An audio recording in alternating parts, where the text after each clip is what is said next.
Hello friends, स्वागत है आप सभी का हमारे सी यूट्यूब चैनल विपुल एकेडमी पर। आई होप आप सब बढ़िया होगे, मस्त होगे, ठीक है। और पढ़ाई भी बढ़िया चल ही रही होगी आपकी, बढ़िया करके पढ़ाई कर रहे होगे आप, ठीक है। तो अब बात करते हैं आज केमिस्ट्री में चैप्टर 3 की, और रासायनिक बलगति चैप्टर का नाम है।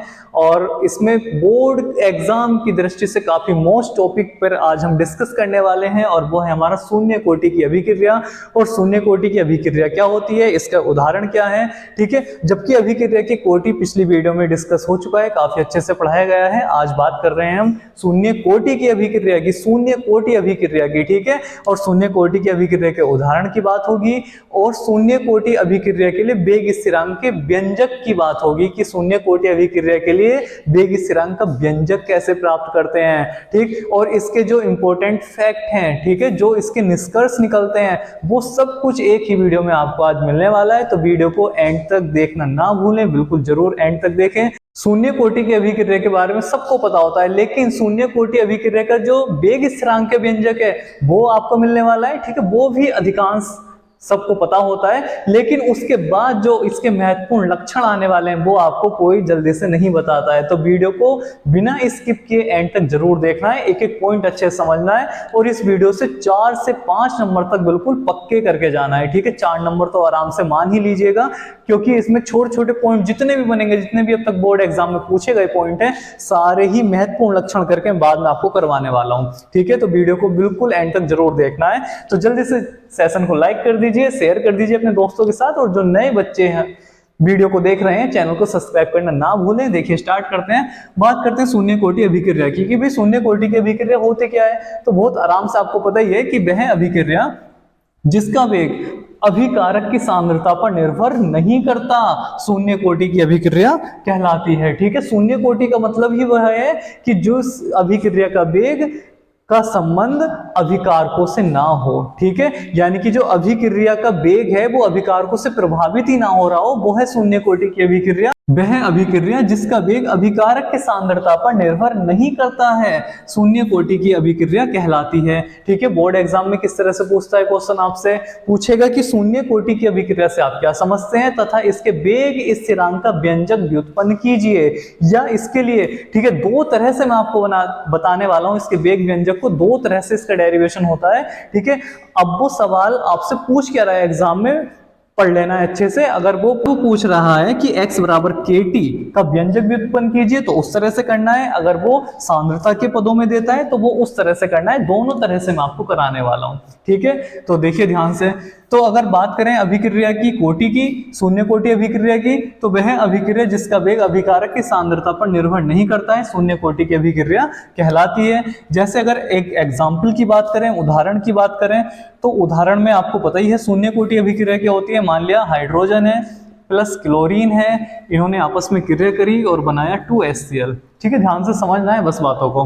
तो अगर उदाहरण की बात करें तो वेग नियम से अभिक्रिया का जो वेग होगा वो क्या होगा, वेग स्थिरांक होगा, और जो हमारे अभिकारक हैं उनकी सांद्रताएं होंगी, और जो उनकी सांद्रताओं की जो घातांक है वो कोटियों के रूप में होंगे, ठीक है। तो ये एक अगर नॉर्मल बात करी जाए कोटि की, तो कोटि कितनी हो जाएगी भैया, 1 + 1 = 2 हो जाएगी। अब तुम सोच रहे होगे बात चल रही है शून्य कोटि अभिक्रिया की, और ये तो आ गई द्वितीय कोटि अभिक्रिया, ठीक है। रुको, अगर यहां हो या HNu, ठीक है, क्योंकि कुछ शर्त होगी तभी तो शून्य कोटि अभिक्रिया बनेगी। यानी कि यहाँ HNu आया तो HNu का मतलब है कि जो अभिक्रिया का वेग है वो अब अभिकारकों पर निर्भर नहीं कर रहा, अब वो कर गया इस पर निर्भर, ठीक है।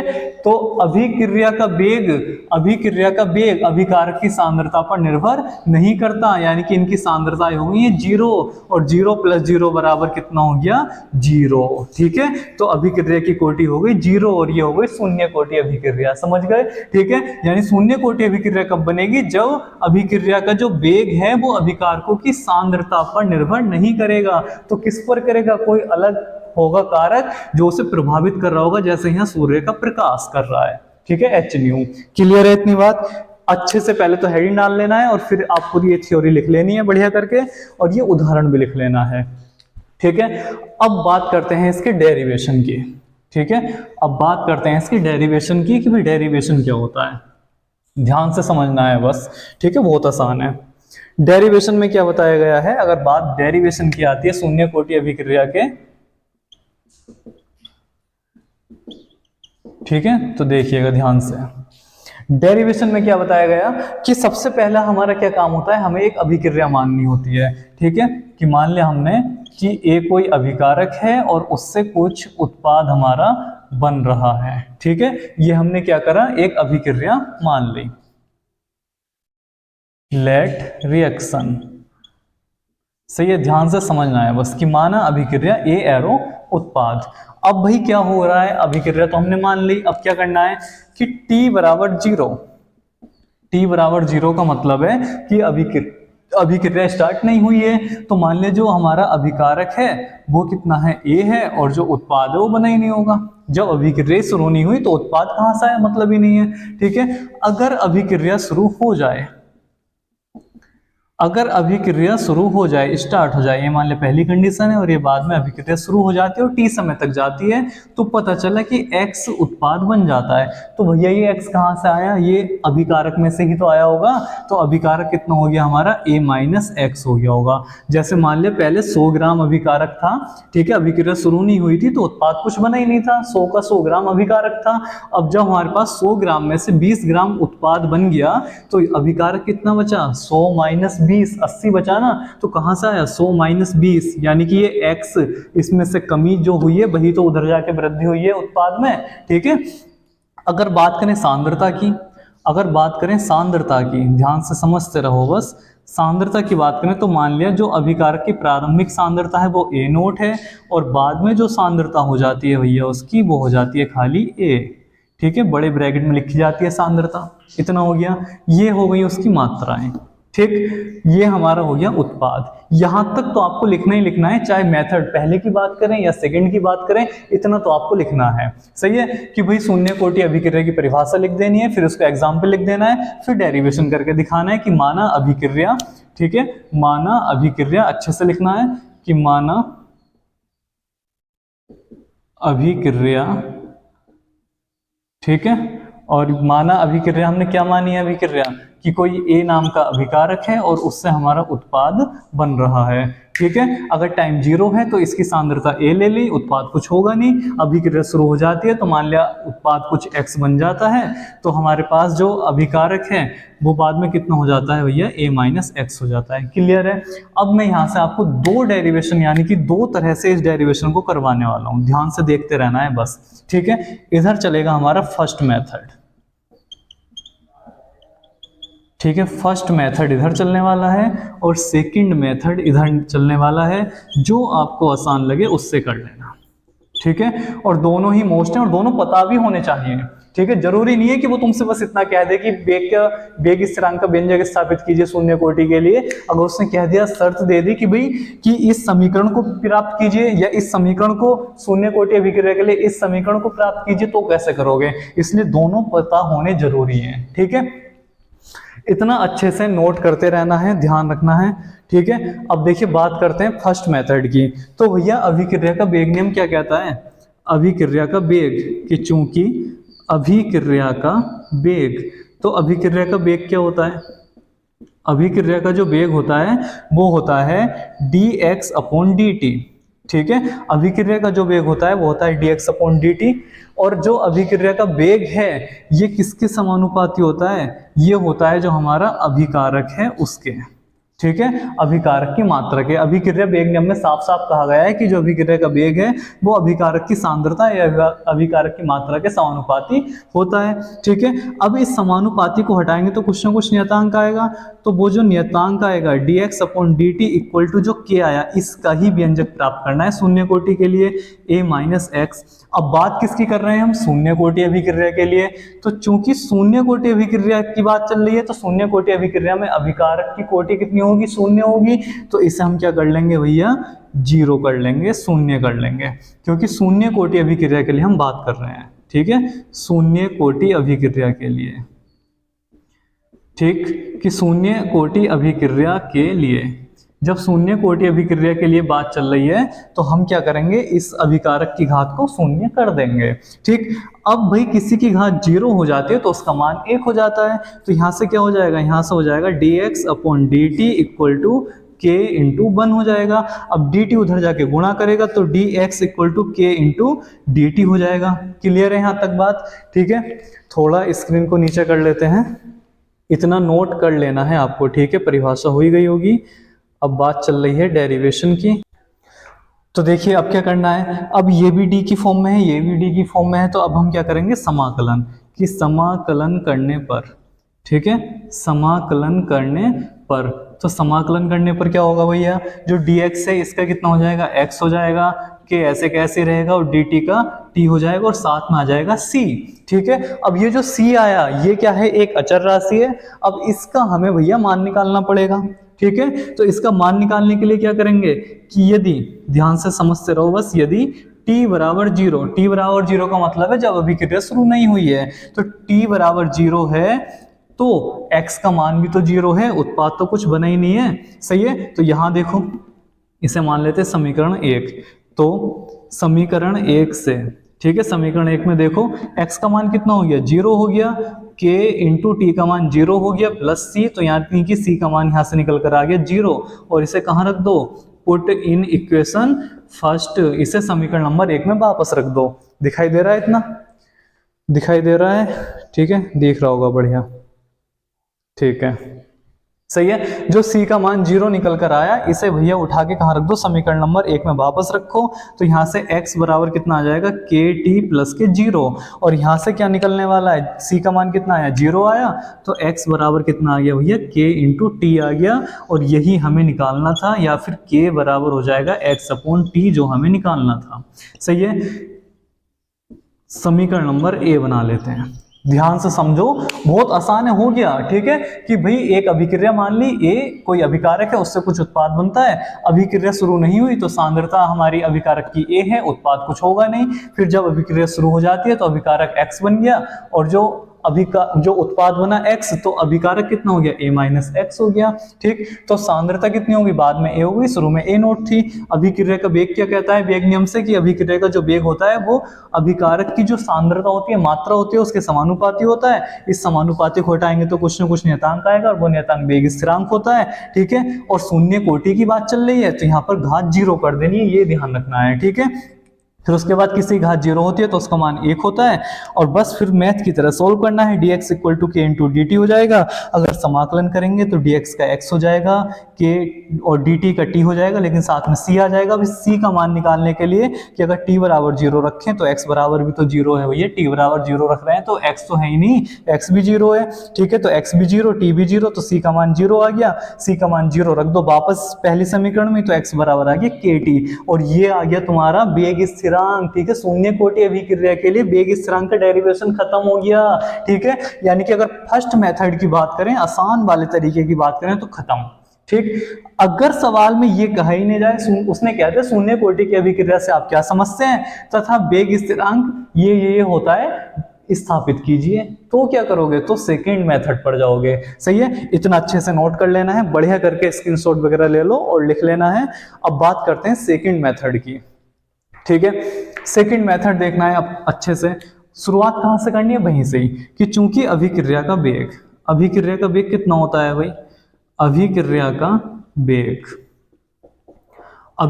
वेग कितना होगा, अभिक्रिया के वेग में बताया जाता है, अगर सांद्रता के पदों में लें तो ये होता है कि अभिकारक की जो अभिक्रिया का जो वेग होता है वो अभिकारक की सांद्रता के समानुपाती होता है, और अभिकारक की सांद्रता में क्या होती है, हमेशा कमी होती है, तो इसलिए माइनस आ जाता है। ठीक है, अब ये कितना हो जाएगा, माइनस की D A upon D T. ठीक है, बराबर, इसे समानुपाती को हटाएंगे तो बराबर आएगा, और वो आएगा वेग स्थिरांक। ठीक है, बराबर करने के लिए कुछ ना कुछ स्थिरांक आएगा और वो आएगा k, और यहाँ पर हो जाएगा आपका a, और शून्य कोटि की अभिक्रिया की बात चल रही है तो इसकी घात बन जाएगी 0। ठीक है, शून्य कोटि अभिक्रिया के लिए हम यहाँ पर क्या लगा देंगे 0। क्यों लगा रहे हैं? क्योंकि शून्य कोटि की अभिक्रिया में अभिकारकों की सांद्रता का रोल 0 होता है। ठीक है, अभिकारकों की सांद्रता प्रभावित ही नहीं करती, तो यहाँ पर घातें कितनी होंगी 0, और किसी की घात 0 का मतलब मान 1 हो गया। तो यहाँ से कितना आता है माइनस के dA/dt का जो मान निकल कर आएगा वो कितना आ गया k आ गया, और इसका मान बन गया भैया 1। किसी की घात 0 का मान 1 होता है, तो यहाँ से कितना हो जाएगा माइनस के dA = k × dt हो गया। क्लियर है इतनी बात? अब क्या करा जाए? अब फिर वही समाकलन करो। ठीक है, समाकलन करने पर क्योंकि दोनों तरफ हमारे d की फॉर्म में है पद, ठीक है, तो समाकलन करने पर कितना हो जाएगा माइनस का dA का a हो जाएगा, k का ऐसे रहेगा, dt का t हो जाएगा, लेकिन साथ में एक c आ जाएगा। ठीक है, अब भाई इस c का क्या किया जाए? इतना दिख रहा है नहीं दिख रहा है?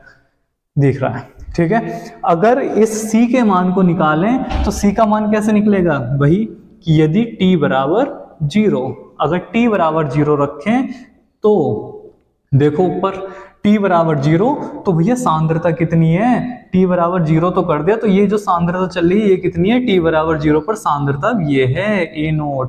सही है, तो a का मान कितना हो गया? तो सांद्रता जो आ जाएगी वो आ जाएगी भैया A0 हमारी। ठीक है, इतना हो गया। अब जो t बराबर 0 पर हमने इसे मान लेते हैं समीकरण नंबर 1। ठीक है, इधर देखते हैं। अब क्या करना है, जो समीकरण नंबर 1 में हमने जो ये t और a के मान जो निकाले वापस रखो। ठीक है, तो कितना हो जाएगा? a के स्थान पर कितना हो जाएगा? a के स्थान पर कितना हो जाएगा? A0 हो जाएगा। क्लियर है? a के स्थान पर A0 हो जाएगा = k गुणा 0 + k c हो जाएगा। तो c का मान कितना आ गया भैया? यहाँ से A0 आ गया, लेकिन यहाँ पर क्या है? यहाँ पर हमारे क्या चल रहा है? माइनस। ठीक है, यहाँ पर a किससे आगे माइनस चल रहा है, तो माइनस ये रहा, a के स्थान पर A0 आया, और ये किसका आ गया? c का मान माइनस के A0, और इसे कहाँ रख दो?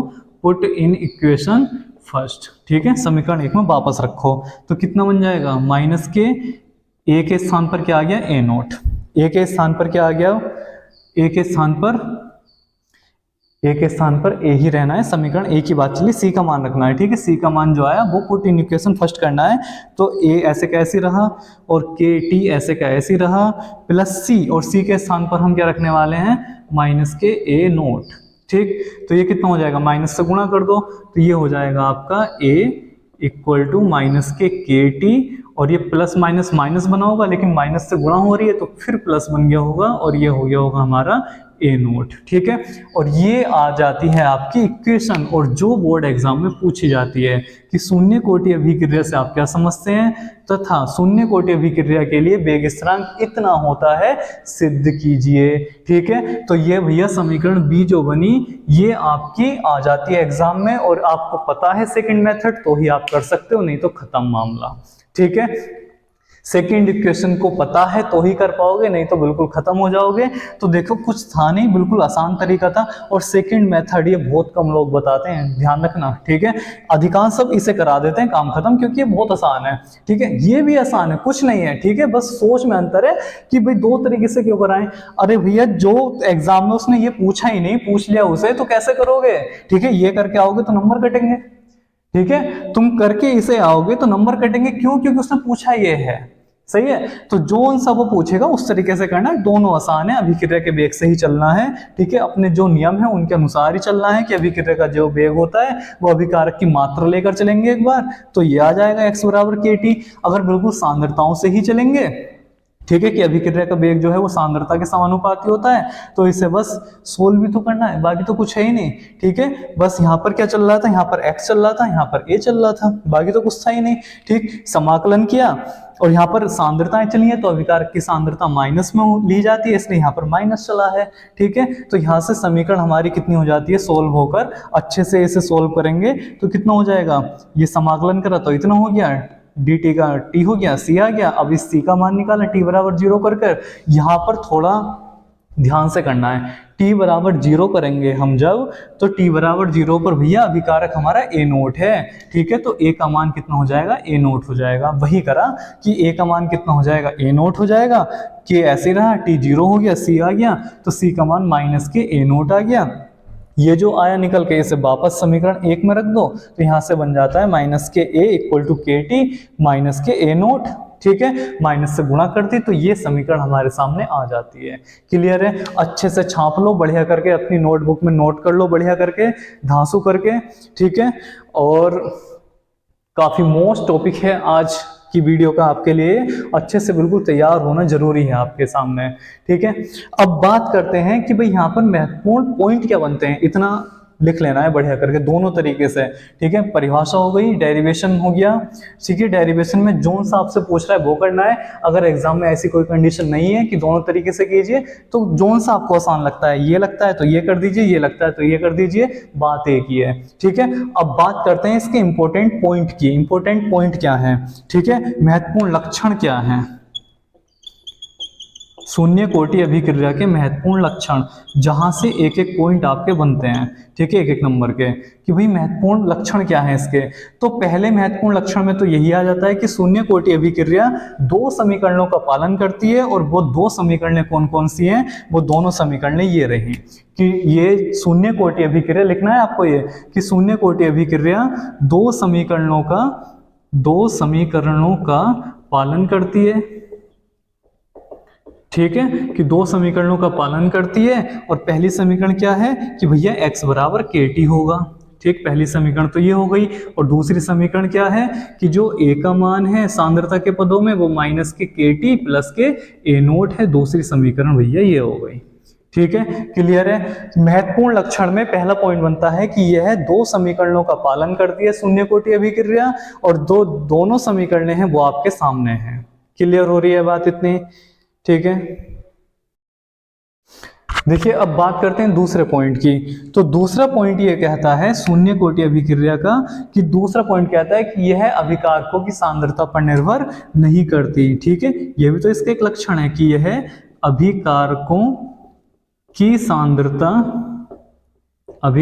की सांद्रता पर निर्भर नहीं करती, ठीक है, निर्भर नहीं करती।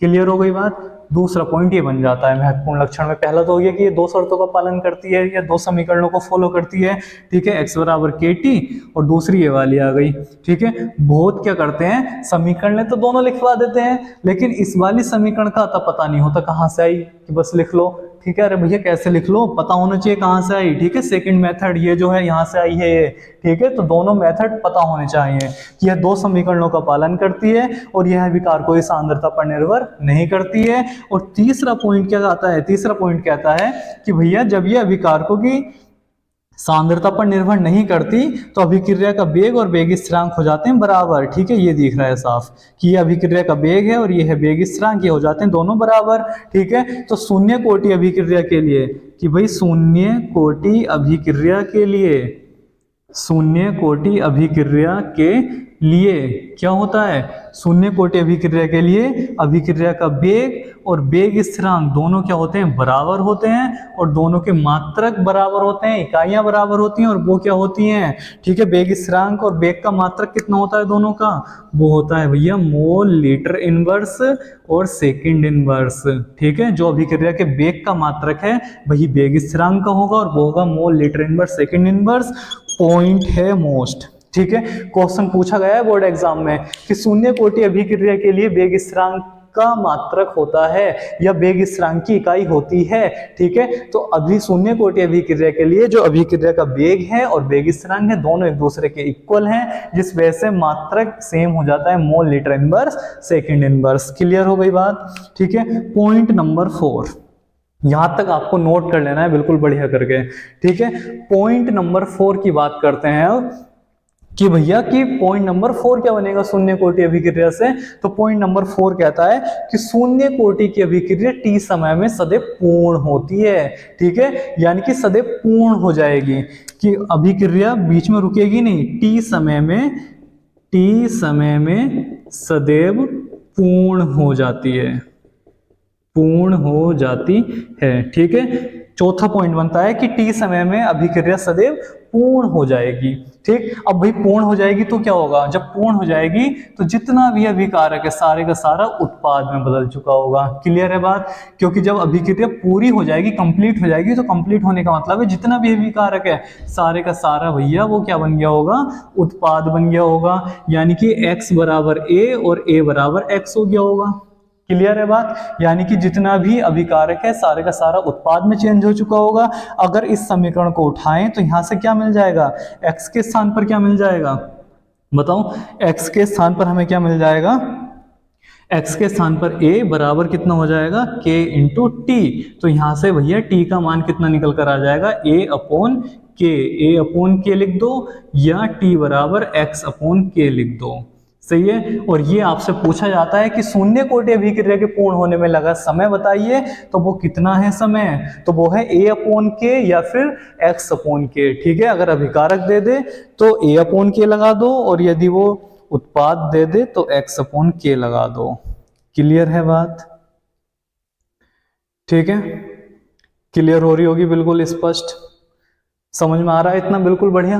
ठीक है, बस समझना है चीजों को, मेहनत करते रहना है। ठीक है, और बिना कंजूसी के चैनल को जो नए बच्चे हैं सब्सक्राइब जरूर करें और वीडियो को लाइक जरूर करें। सही है, अगर देखिए अब एक पॉइंट और बचा आप इसका, पांचवा पॉइंट महत्वपूर्ण लक्षण में। ठीक है, अब भाई वो क्या कहता है, वो क्या कहता है, ठीक है, इसे देख लीजिए, थोड़ा सा साफ कर लेते हैं, दिख रहा होगा। ठीक है, पांचवा पॉइंट, अगर बात करें महत्वपूर्ण लक्षण के पांचवें पॉइंट की, ठीक है, तो पांचवें पॉइंट में कहा गया है अर्धायुकाल को। अर्धायुकाल का मतलब है जो समय है वो अर्धायुकाल रह जाए, आधा रह जाए, कि अर्धायुकाल वह समय अंतराल होता है, अर्धायुकाल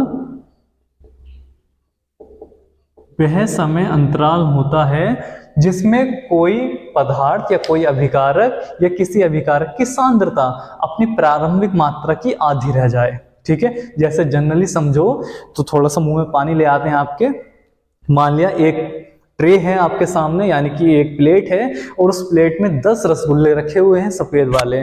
ठीक है, अब उन पता चला कि 10 के 10 आप खा सकते हो। सही है, 10 रसगुल्ले खाने की क्षमता आपके अंदर है, तो आप 5 रसगुल्ले कितने समय में खा गए, वो है अर्धायुकाल। ठीक है, कि आधा कोई पदार्थ अपनी प्रारंभिक मात्रा का आधा कितने समय में हो गया, वो अर्धायुकाल है। पता चला कि 5 रसगुल्ले भैया 2 मिनट में खा गए तुम। ठीक है, तो वो 2 मिनट क्या है, अर्धायुकाल है। क्लियर है बात, कि कोई पदार्थ अपनी प्रारंभिक मात्रा का आधा कितने समय में रह जाएगा उसे अर्धायुकाल कहा जाएगा। ठीक है, एक बात और ध्यान रखना कि जो अर्धायुकाल है, शुरू में अभिक्रिया की स्पीड तेज होगी, यानी शुरू में 5 रसगुल्ले तुम स्पीड से खा जाओगे, लेकिन बाकी जो बाद के 5 रसगुल्ले हैं अब उतनी स्पीड से नहीं खा पाओगे, यानी उनमें टाइम ज्यादा लगेगा। ठीक है, यानी कि सांद्रता भी कम हो रही है तो वेग ज्यादा लगेगा, वो सॉरी वेग भी कम हो जाएगा, यानी कि टाइम ज्यादा लगेगा। ठीक है, ध्यान रखना बात को। अगर बात करें अर्धायुकाल की, तो अर्धायुकाल में भैया क्या हुआ होगा, अर्धायुकाल में क्या हो गया होगा कि जो अभिकारक है A, ठीक है, वो कितना हो गया होगा, वो A का आधा रह गया होगा। या फिर जो हमारा उत्पाद है, अगर अर्धायुकाल की बात करें, टी हाफ की बात करें, तो जो हमारा उत्पाद है वो कितना बना होगा, आधा। अर्धायुकाल का मतलब आधे से ही तो है। ठीक है, 100 ग्राम था तो 100 ग्राम का मतलब 50 ग्राम बन गया होगा, 50 ग्राम अभिकारक बच गया होगा। ठीक है, तो यहाँ पर कितना हो जाएगा, तो ध्यान से देखो कि भैया x बराबर कितना होता है, k इंटू टी होता है, तो x के स्थान पर आ जाएगा a/2 बराबर k, और t के स्थान पर आ जाएगा t हाफ। तो यहाँ से t हाफ का जो मान निकल कर आएगा वो कितना आ जाएगा, k इसके साथ नीचे आ जाएगा 2 के साथ, तो a/2k। और ये सूत्र भी आपको ध्यान रखना है। सही है, ये फॉर्मूला भी आपको ध्यान रखना है, बोर्ड एग्जाम में पूछा जाता है, यहाँ सवाल आ जाते हैं कि कोई अभिकारक की मात्रा इतनी है, वेग स्थिरांक कितना है, अर्धायुकाल बताइए। ठीक है, तो अर्धायुकाल क्या होता है, a/2k होता है, बिल्कुल दिमाग में ध्यान रखना है बिल्कुल बातों को। ठीक है, तो महत्वपूर्ण लक्षण में शून्य कोटि की अभिक्रिया के जो लक्षण हैं वो हमारे 5 बन जाते हैं। कौन कौन से, कि ये 2 समीकरणों का पालन करती है, दूसरा की अभिकार कोई सांद्रता पर निर्भर नहीं करती, तीसरा की शून्य कोटि अभिक्रिया के लिए अभिक्रिया का वेग और वेग स्थिरांक दोनों बराबर होते हैं, इनके मात्रक भी बराबर होते हैं, और वो होते हैं मोल, लीटर इनवर्स, सेकंड इनवर्स होता है। ठीक है, विकल्पों में पूछा जाता है, ध्यान रखना, शून्य कोटि अभिक्रिया और प्रथम कोटि अभिक्रिया दोनों के लिए आता है। प्रथम कोटि अभिक्रिया में नेक्स्ट वीडियो में बताएंगे आपको। ठीक है, उसमें देख लेना, फिलहाल शून्य कोटि की बात कर रहे हैं।